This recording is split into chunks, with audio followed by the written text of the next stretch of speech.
You can access workflows by opening Automation, Workflows. We've already created a few workflow presets for you, or you can get started from scratch. Let's click on Create Workflow, Contact Based, and click Next. Workflows are basically, if something happened, do this. So you can do something like, if a purchase is made, send the customer a confirmation email. Or if a subscription payment fails, send them a link to update their credit card. Or if the subscription gets cancelled, send the user an email asking them to return. The if something happens part is what we call an enrollment trigger. Let's see when to use which. Deposit Fix New Order is a trigger for all initial charges, like if somebody makes a one-off payment or a donation or starts a new subscription. Deposit Fix Charge, on the other hand, only works with subscriptions and is triggered on all subsequent charges of a subscription, meaning all charges except for the first one, which is covered by New Order. Finally, Cancellation.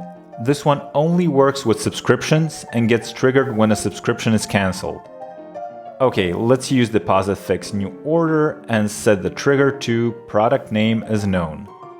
Since all Deposit Fix payment subscriptions have a product, this basically means if an order happens, trigger this workflow. Or if the quantity of the ordered items is greater than 10.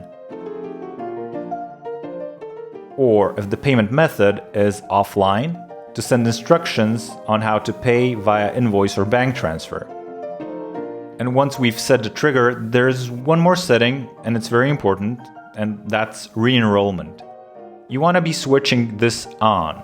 Basically, what re-enrollment means is, say, a customer purchased a product for the first time, and that triggers the workflow. But then they come back and make another purchase. If re-enrollment is disabled, then the workflow won't trigger since they've technically already enrolled the first time and they've been through the workflow. To prevent this, just make sure this is enabled. Alright, now let's save this and set the action step.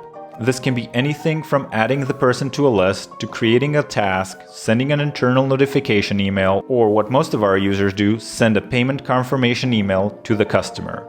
You can create your own email for this or edit the one we've already created for you. Just click here to bring it up and then click Edit Email. You'll notice we're using placeholders for the name and product information. These placeholders are called personalization tokens, which can take information from the contact record, so from here, and insert it into the email. You can also do this yourself by clicking on Personalize and then choosing the property you want to insert. You can also make any other adjustments to the email and then save it. Then going back to the workflow, save the action step, and we're all set. Finally, review and save the workflow.